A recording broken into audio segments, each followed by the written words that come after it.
Thanks for coming out. As you can tell by looking at me, people care about me sometimes.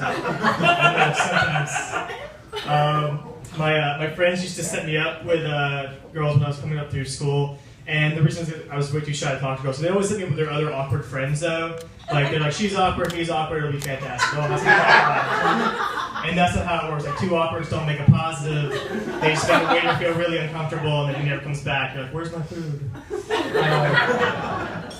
But I think like there's like so many different reasons for that, like my shyness and everything. Like I never really had like a lot to talk about with my dad when I was growing up, because like we really only had like a couple things in common. Like we both lived by the family creed, which was someday, and like the family creed was just a guy watching Point Break on TBS. So that's all that was. Like he has like at least 11 unfinished cars that he will one day work on in his yard, and I have a bunch of unfinished haikus on my laptop, and so we have that. And then like the other thing is that like the only like common experience we have like at all is that like, and this is like such a stretch, but whenever he was 13, he lost his left leg due to early onset diabetes.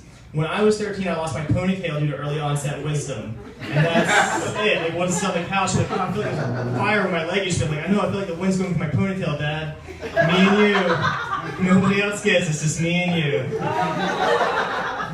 But, yeah, I had a really hard time talking to him. And, like, the thing is, he was a very reclusive guy. Like, a lot of guys now talk about their man caves. They're like, I have a man cave with the stereo set and everything. My dad had a man cave, too, but it's just made out of other men.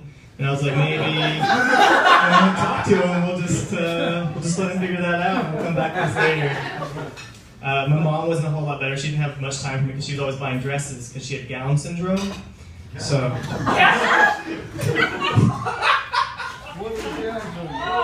Buying dresses. That's what that is. So, like, I didn't have much going on the parental thing, and then as far as school went, like, my teachers weren't great teachers. Like, my history teacher never taught us a single thing except for, like, the history of all of his past relationships. Like, we had an essay exam on the era of Stephanie, and how she affected his personal 1980s, so that was that. But when I got into my 20s, I decided I was going to start, like, looking for what I was into, because I didn't really know, but, like, one of the things that surprised me that, like, is that I'm apparently into girls with tattoos, because like before when I was growing up, the only person I knew with tattoos was my brother. My brother was one of those guys who got tattoos whenever he was a teenager, because that's when you believe in things. And so you got tattoos of those. He got a tattoo of 3 shamrocks with an X in the middle of each shamrock, because 1, he thought he was Irish, which we're not, and 2, he thought he was going to be straight edge forever. And straight edge, of course, is just, no drinking, no smoking, no sex into your committed relationship. You're probably going to be vegan. You're going to be the fun guy at the party, pretty much. Is what you're saying. I'm going to be the fun guy forever, is what he said. But now, like, he does not do any of that stuff. Like, he drinks like he's Irish, so that's how that goes. And I've tried to talk him into, like, getting a giant X over all of that. It's like, just X all that out, and then he won't ask you so many questions when you're playing beer pong. He's like, nah, I ain't got time for that. And crushed a beer can against his head. So, but I'm into girls with tattoos, and my wife has tattoos, but they're not like things she believes in, I hope, because they're skulls. They're just skulls all over her body, and they're not like fun skulls like Day of the Dead, Jim in the Eye skulls. They're like Cannibal Corpse album skulls. They're like the eyes hanging out of its socket. And like one time I woke up from a nightmare and I saw her back, and I immediately closed my eyes again because I was like, that was way better than your back. But I don't know, like her spirit animal is a shark, I guess, because she's really quick and lethal and constantly mistakes people for seals. So it's like, is that a seal? Like, that's my dad.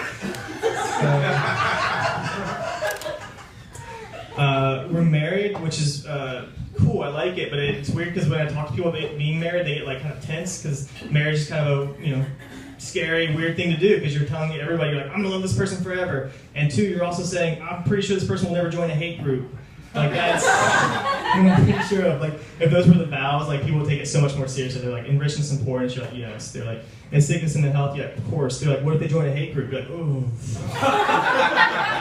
Which one? Like, I hate him. Get him out of here. I could do that. But Yeah, I'm pretty sure she's never joined a hate group, so we're good. We've been married for a while, but you still find out things about the person you didn't know. Like, for instance, she found out I'm not into Munster cheese, and I found out she's North Korean. So that's like a big thing for both of us. That was a big day. And it really helps me, because like when I go to grocery stores, like we frequently separate, and then I lose her, and then I have to ask other people where she is. But I feel comfortable like asking people if they've seen the one Asian woman in the grocery store. So I'm like, oh, she's got like black hair, and brown eyes, you know, like sort of like a Chinese tan, but, you know, like that. But now, like I don't feel bad about it, because I'm like, you know, the one who's trying to share her groceries with you because it's communism, and they're like, I don't know what you're talking about. I know who it is. But we're not gonna have kids because our parents asked us not to. But we're not gonna have kids. And it's a good thing. It's a good thing, guys. Like, I don't even think like our friends are mad about it, of course, because they're like, "But you're so good with my kids. You're so good. You're like the dog whisperer, but with kids. They should call you guys the child whisperer." I'm like, "Please don't ever call us that." That's how murderers get found out. Right? The child whisperer was last seen outside this person's house, and I'm like, I'm outside of so many people's houses. Please don't do that. It's funny because these same friends were the ones that, like, when we first started dating, like, they were like, "She doesn't even know you're alive, man." I'm like, "Yeah, that's cool, because I think she's in necrophilia, so it probably works out in my favor." I love that joke because I like to see when people are like, whispering to the other person, "What's necrophilia?" And then the other person gets really uncomfortable because they're like, "We'll talk about it later." Don't worry about it. I'm not even sure our sex life is conducive to having children, because like our role play is just patient, another patient. And that's all it is, patient, another patient. Like she'll just be like, "I'm sick, I don't feel good, I'm going to sleep." I'm like, "Me too." And that's all it is. That's all it ever is. But I think, I mean, plus, like, you know, like some guys, I suffer from post-mature ejaculation. You know, it'll be like a few days later, like, "Oh, it's finally happening." And she'll be like, "Good for you. That's great. I'm glad for you. So happy that's happening." For sure. So yeah, we're not gonna have pets. We're not gonna have pets. We're just gonna have pets, but we're not sure which kind of pet, because she's a dog person, and I'm more of a Tasmanian devil person. And she's like, "But Tasmanian devils aren't allowed in this country." I'm like, "You're from North Korea. You're not allowed in this country."